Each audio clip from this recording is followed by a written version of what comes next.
Stage Pass, Institute of Gaming. For more details, contact 70939659659.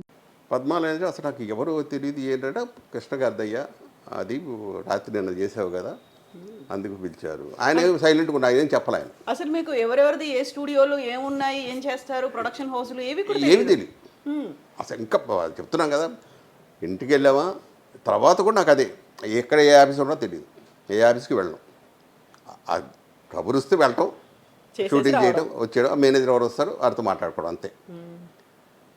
Krishna గారితో శభాష్ baby వాళ్ళ Padmalaya వాళ్ళదని main villain వేషం, దాంట్లో చాలా మంచి పేరు వచ్చింది. అప్పుడు మురళీమోహన్ నుండి ప్రసాద్ జయకృష్ణ ఒక సినిమా తీస్తున్నాడు, ఒక్కసారి జయకృష్ణ కరువు అన్నాడు. ఆ ఆఫీస్ ఎక్కడో ఏంటో నాది అంటే నేను వచ్చి చూపించాలా అన్నాడు జోక్గా. కాదన్నా నాకు తెలీదు వాళ్ళు ఎవరో ఏంటో. సరే నీకు అయ్యా అక్కర్లేదు కానీ వాళ్ళు వస్తారు ఓకే. పొద్దునే మేనేజర్ సార్ జయకృష్ణ ఆఫీస్ అండి మీరు ఒకసారి ఆఫీస్కి వస్తారని. సరే వెళితే అక్కడ బాపు గారు వెళ్ళగానే చొక్కా అయిపోయాము. దీంట్లో చొక్కా అయిపోమంటాడు ఏంటి, ఎవరు వీళ్ళు అంటే ఆయన ఎవరు కూడా తెలియదు, నాకు బాపు గారు కూడా తెలియదు.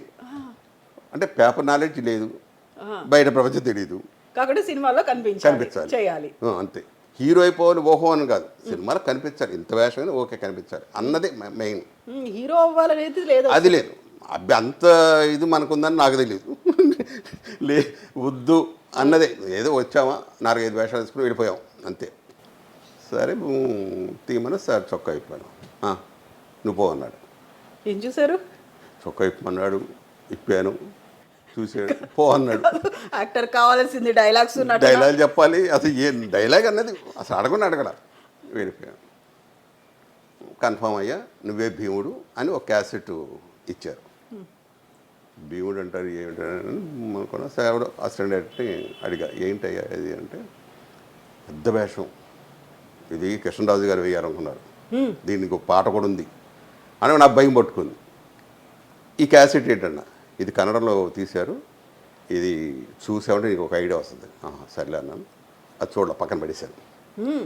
నాకేంటంటే ఒక అతను చేశాడు ఓకే బ్రహ్మాండం చేసి ఉండొచ్చు, కానీ చూస్తే డెఫినెట్గా అతని టైపు కాపీ కొడతానా లేదు నేను చేసుకోవాలా కన్ఫ్యూజ్ అయిపోతాను. ప్రతిసారి కంపారిజన్ అనేది చూసుకుంటారు మీరు, అంతేగా మరి అన్నప్పుడు వద్దు అని మనసులో అనుకొని చూడాల.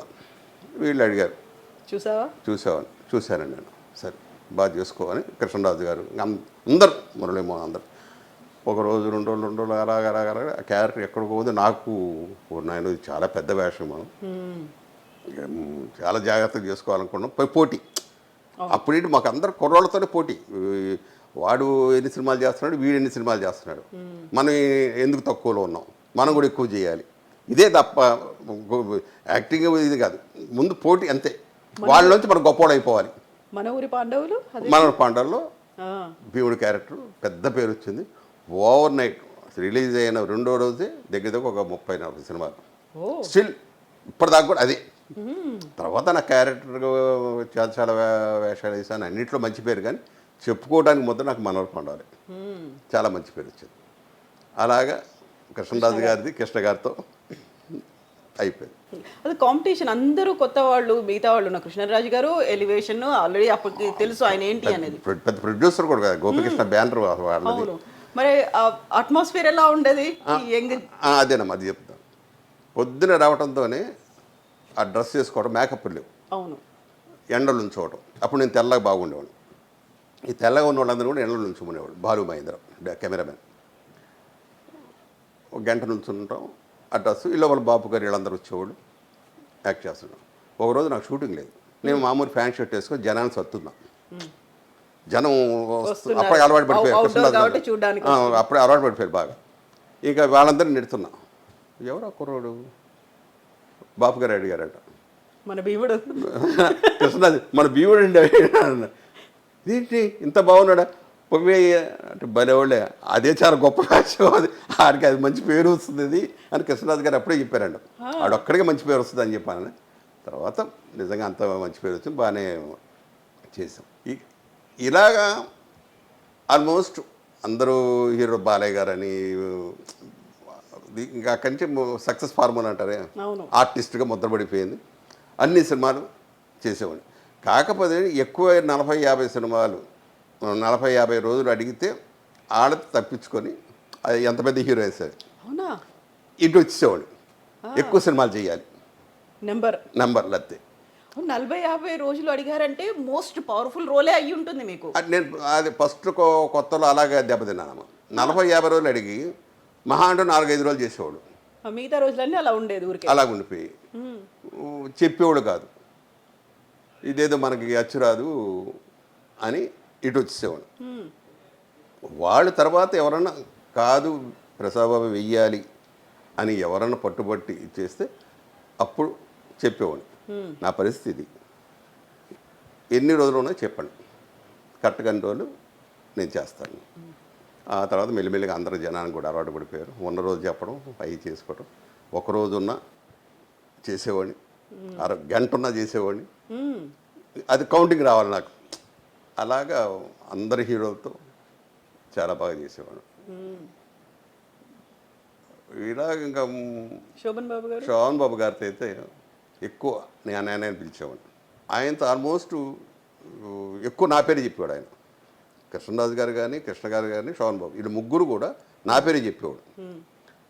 ఏదన్నా ప్రాబ్లం వస్తే నేను వాళ్ళ మేనేజర్ చెప్పేవాడు, నాకు ఇలా ప్రాబ్లం ఉంది, ఏదన్నా ఉంటే అంటే ఏం పర్వాలేదు మేము చూసుకుంటాం, ఒప్పుకోమని ఉంది వాడిని.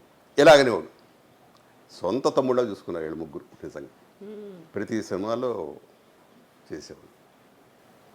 శోభన్ బాబు గారు చాలా బాగా, ఆయన ఒకసారి నాకు ఇక్కడ మెడ్రాస్లో ఫ్లాట్ ఉంది, అందరూ హైదరాబాద్ వెళ్ళిపోతున్నారు, అలా అమ్మేసి అక్కడ కొనుక్కుంటాను, ఇక్కడ ఇది అమ్మితే అక్కడ నాకు 2 ఫ్లాట్లు వస్తాయి, నాకు కొంచెం హెల్ప్ అవుద్ది కదా. నేను నువ్వు ఫస్ట్ కొనుక్కున్న ఫ్లాట్ నువ్వు అది అమ్మితే నీ కొడుకు ఒకటి ఉంటుంది ఇక్కడ, నువ్వు నీ మెంటాలిటీ నువ్వు అక్కడికి వెళ్ళి సినిమాను ఇంకో ఏదో చేసి తగలేస్తావు, నువ్వు అక్కడికి వెళ్ళి సంపాదించు, 1 కాదు 10 కొనుక్కో, ఇది మటుకు అమ్మద్దు అన్నాడు. సరే ఏం చేయాలి, ఓకే అని ఇవాళ అది ఉన్నబట్టే మళ్ళీ నేను మెడ్రాస్ వచ్చాను. అది లేదనుకో ఇంకా వచ్చేవాడు కాదు, అక్కడే ఉండిపోయేవాడు. ఇప్పుడు ఆ ఇల్లు ఉంది కాబట్టి ఓకే, ఇక్కడ లేదు మనకి అంటే అక్కడ వేషాలు తగ్గిపోయినాయి మనకి, ఎందుకు ఇక్కడ అనవసరం అని ఇటు వచ్చేసాను. ఇటు వచ్చిన తర్వాత మళ్ళీ సీరియల్స్ వచ్చినాయి. సీరియల్స్ నుంచి రావడానికి అన్ని ఏవిఎం పెద్ద పెద్ద బ్యానర్లు మొత్తం కూడా నేనే రోజు 2-3 షూటింగ్ చేసేవాడు. సినిమా షూటింగ్ ఎలా చేశానో ఇక్కడ సీరియల్స్ కూడా అలా చేశాను. దీంతో ఏమైనా పెద్ద పెద్ద సినిమాలు నాకు వచ్చినాయి, కానీ చేసే వీళ్ళకి ఆల్రెడీ నేను కమిట్ అయ్యి ఉన్నాను. సీరియల్స్ కమిట్ అయ్యి ఉంటే ఇంకా మళ్ళీ సినిమా చేయలేం. అప్పుడు అది కూడా ఆలోచించి ఇంక వద్దులే మన సినిమా వద్దని ఆల్మోస్ట్ 30 సంవత్సరాల నుంచి ఏదన్నా మధ్యలో మొరారి వాళ్ళు ఈ పద్ధతులు అంటే ఇలా ముందే చెప్పేవాడు, నాకు ఎప్పుడు పిలుస్తారో తెలీదు, బట్ వాళ్ళు ముందే చెప్తారు. కానీ నేను అక్కడికి వెళ్ళాలంటే పాపం అలాగే మురారి అలా చేసి అలాగే అప్పుడప్పుడు సినిమా చేసేవాడిని.